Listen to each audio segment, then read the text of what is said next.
جو قربانی کے لیے جانوروں کی شرط ہے وہ یہ ہے کہ پالتو جانور ہوں، گھر میں پالے جاتے ہوں، تو گائے، بھینس، بھیڑ، بکری، دمبا وغیرہ، اونٹ، یہ ساری چیزیں جو ہے نا وہ گھروں میں پالی جاتی ہیں۔ تو اس کے علاوہ جو ہے وہ قربانی جو ہے اس کے ایام کتنے ہیں؟ یہ 3 دن جو ہے نا وہ ذی الحج کی 10ویں، 11ویں اور 12ویں تک جو ہے نا وہ فقہ حنفیہ کے مطابق جو ہے نا وہ قربانی کی جا سکتی ہے، مگر امام شافعی رحمۃ اللہ تعالیٰ علیہ فرماتے ہیں کہ 4 دن تک بھی ہم قربانی کر سکتے ہیں، یعنی وہ 13ویں ذی الحج کو بھی بیچ میں، 10ویں، 11ویں، 12ویں اور 13ویں ذی الحج جو ہے نا اس کو بھی بیچ میں شامل کرتے ہیں۔ بہرحال یہ ان کا مذہب ہے، ان کا مشرب ہے، لیکن 3 دن جو ہے نا وہ زیادہ معروف ہیں، 3 دن ہی قربانی کے ہوتے ہیں۔ تو جو فقہ شافعیہ سے تعلق رکھنے والے لوگ ہیں وہ چوتھے دن بھی قربانی کر سکتے ہیں، کیونکہ ان کے نزدیک یہ جائز ہے۔ تو بڑی قربانی جو ہے اس کے 7 حصے ہوتے ہیں، اور 7 حصوں میں سارے لوگ جو ہے نا وہ مسلمان ہوں، اور ان میں کوئی بھی نصرانی، عیسائی،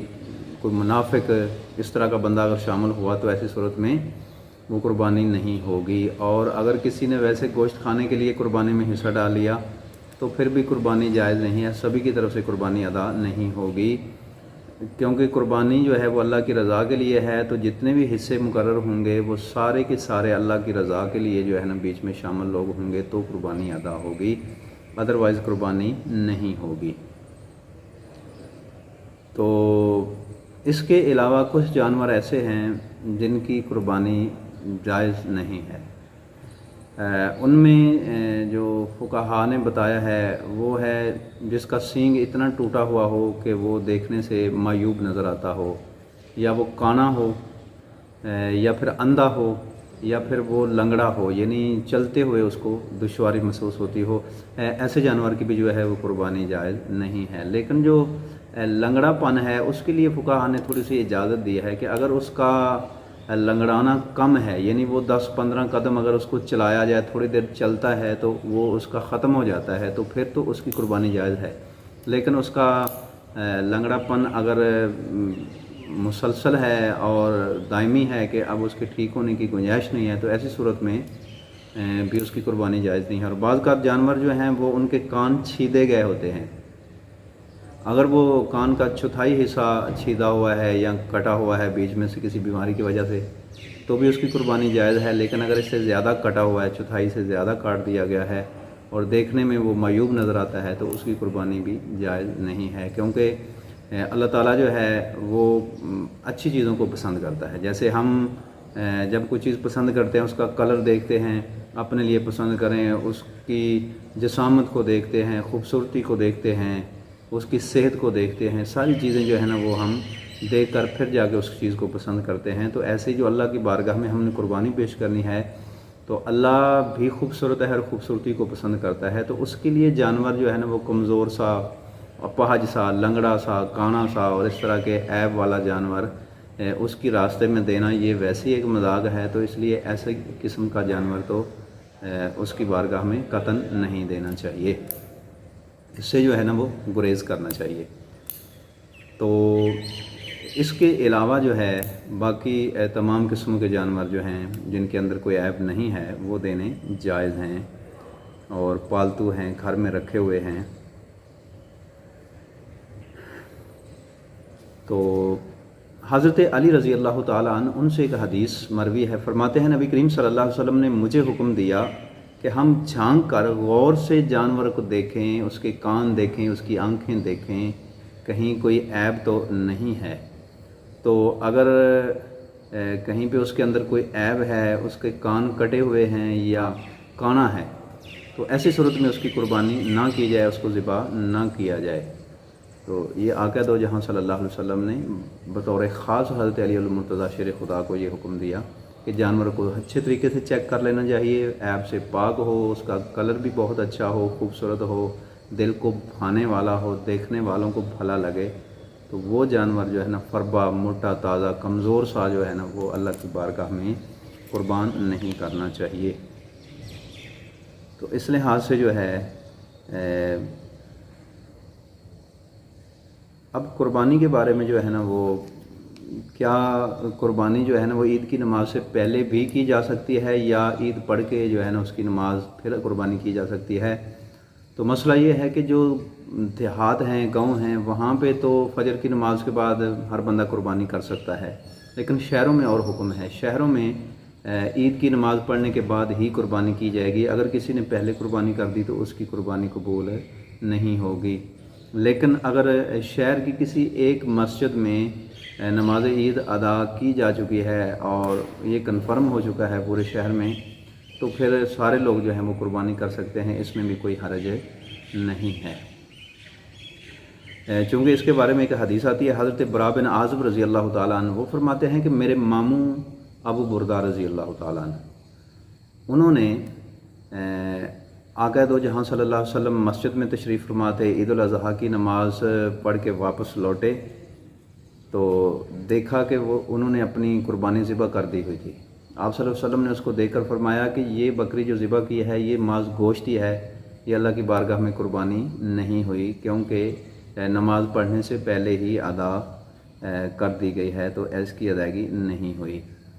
تو انہوں نے عرض کی یا رسول اللہ میرے پاس 6 ماہ کا ایک بکری کا بچہ ہے، اگر آپ اجازت دیں۔ تو آپ صلی اللہ علیہ وسلم نے فرمایا کہ آپ وہ 6 ماہ کا جو بکرا ہے وہی ذبح کر لیں، آپ کی طرف سے قربانی ہو جائے گی، مگر آپ کے علاوہ کسی اور کو یہ اجازت نہیں ہے کہ 6 ماہ کا بکری کا بچہ وہ ذبح کر سکے۔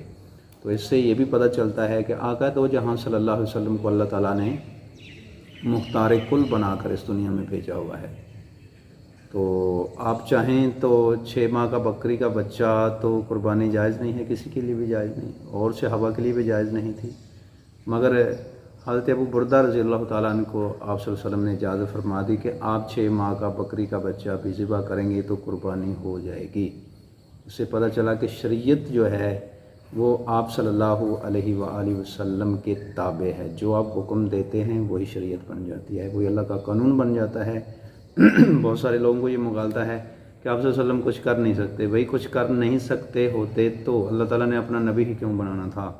اپنا محبوب ہی کیوں بنانا تھا؟ اللہ نے سارے اختیار دیے ہوئے ہیں، اللہ نے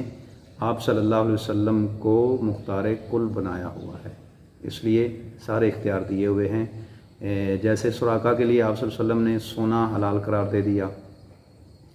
اور اس کے علاوہ یہ ابھی اس حدیث میں آتا ہے، یہ مسلم شریف کی حدیث ہے، اور حدیث نمبر اس کا جو نمبر ہے وہ ہے 5069، یہ حدیث کا نمبر ہے۔ اس کے اندر آپ صلی اللہ علیہ وسلم نے حضرت ابو بردہ کو قربانی کرنے کی اجازت دی، بکری کا بچہ جو 6 ماہ کا تھا اس کی۔ تو یہ بہت بڑی آقا دو جہاں صلی اللہ علیہ وسلم کے اختیارات کی ایک دلیل ہے۔ چونکہ پھر آقا دو جہاں صلی اللہ علیہ وسلم نے فرمایا کہ جس شخص نے نماز پڑھنے سے پہلے قربانی کی، یعنی عید کی نماز پڑھنے سے قربانی پہلے کر دی، اس کی قربانی ادا نہیں ہوگی۔ البتہ جو شخص عید کی نماز کے پڑھنے کے بعد قربانی کرتا ہے تو اس کی قربانی ادا ہو جائے گی، اور وہ مسلمانوں کے طریقے پر ہے۔ اس لیے آقا دو جہاں صلی اللہ علیہ وسلم کے فرمان کے مطابق شہر کے اندر بطور خاص جو ہے وہ قربانی عید کی نماز سے پہلے نہیں ہو سکتی۔ البتہ جو دیہات ہیں وہاں پہ آپ فجر کی نماز کے بعد بھی قربانی کر سکتے ہیں، لیکن ہمارے علاقے میں چونکہ ایشیا کے اندر معروف ہے کہ لوگ عید کی نماز پڑھنے کے بعد ہی جو ہے وہ قربانی کا جانور ذبح کرتے ہیں، تو لہٰذا بہتر یہ ہے کہ صرف اتنا پیدا ہوگا۔ اب کیونکہ ہمارے علاقے میں تو یہاں پہ یہ رواج ہے کہ لوگ نماز پڑھنے کے بعد ہی قربانی کرتے ہیں، اگر کسی نے پہلے کر دی تو لوگوں میں تماشا لگ جائے گا، اس لیے تماشے سے بچنے کے لیے آپ عید کی نماز پڑھ کر ہی قربانی کریں۔ لیکن دیہاتوں میں اگر کوئی پہلے بھی کر لیتا ہے تو کوئی مذائقہ نہیں، کوئی حرج نہیں، قربانی ادا ہو جائے گی۔ اس کے علاوہ جو ہے وہ عید الاضحیٰ، اس عید کو عید الاضحیٰ کیوں کہتے ہیں؟ چونکہ یہ عید جو ہے چاشت، اضحیٰ کا معنی ہے چاشت، یعنی جب دن روشن ہو جاتا ہے تب یہ نماز ادا کی جاتی ہے، اس کے بعد قربانی ادا کی جاتی ہے، تو لہٰذا اس نماز کو عید الاضحیٰ کہا جاتا ہے۔ اور صاحب نصاب وہ بندہ ہوتا ہے جس کے پاس 7.5 تولے سونا اور 52.5 تولے چاندی یا اتنی رقم ہو، اتنی جائیداد کا وہ مالک ہے، تو وہ صاحب نصاب ہے، اس کے اوپر جو ہے نا وہ قربانی واجب ہے وہ قربانی ضرور ادا کرے گا۔ لہٰذا اب کچھ مسائل جو ہیں وہ قربانی کی کھال کے حوالے سے بھی لوگوں میں بہت ساری جو ہے نا الجھنیں پائی جاتی ہیں۔ کچھ لوگ جو ہے نا وہ جو ائمہ حضرات ہیں، مولوی حضرات ہیں، جو مساجد میں امام ہیں، ان کو جو ہے نا وہ کھال دے دیتے ہیں۔ تنخواہ کے طور پہ اگر دیتے ہیں تو پھر جائز نہیں، اگر ہدیہ اور تحفتاً کر کے کوئی دیتا ہے تو وہ ٹھیک ہے، خود بھی امام کو کھالیں مانگنی نہیں چاہیے۔ اس کے علاوہ مسجد کے لیے بھی جو ہے نا وہ تقریباً یہ ایک نفلی صدقہ جو ہے نا اس میں شمار کیا جاتا ہے، بلکہ واجبی صدقہ ہے، تو اس کی کھال جو ہے نا وہ مسجد کو بھی نہیں دی جا سکتی۔ البتہ مدارس میں یتیموں کو، فقیروں کو، غریبوں کو اگر آپ ان کی مدد کرنا چاہتے ہیں تو پھر جو ہے نا یہ کھال ان کے حوالے کر دیں۔ مدارس کو بھی کھالیں دی جا سکتی ہیں، چونکہ وہاں پہ بھی ضرورت ہوتی ہے، اور صدقات، خیرات وغیرہ یہ ساری چیزیں جو ہے نا مدارس کے لیے جائز ہیں۔ اس لیے یہ چند مسائل تھے جو آپ کے ساتھ جو ہے نا وہ شیئر کیے ہیں۔ اللہ تعالیٰ ہمارا ہمیں ناصر ہو اور ہمیں صحیح معنوں میں اسلام کے مطابق زندگی گزارنے کی توفیق عطا فرمائے۔ اور جن لوگوں کے پاس پیسے ہیں، صاحب نصاب ہیں، وہ ضرور قربانی کا جانور خریدیں اور قربانی ادا کریں۔ اللہ سب کی قربانی کو اپنی بارگاہ میں قبول فرمائے۔ وآخر دعوانا ان الحمد للہ رب العالمین۔ السلام علیکم ورحمۃ اللہ۔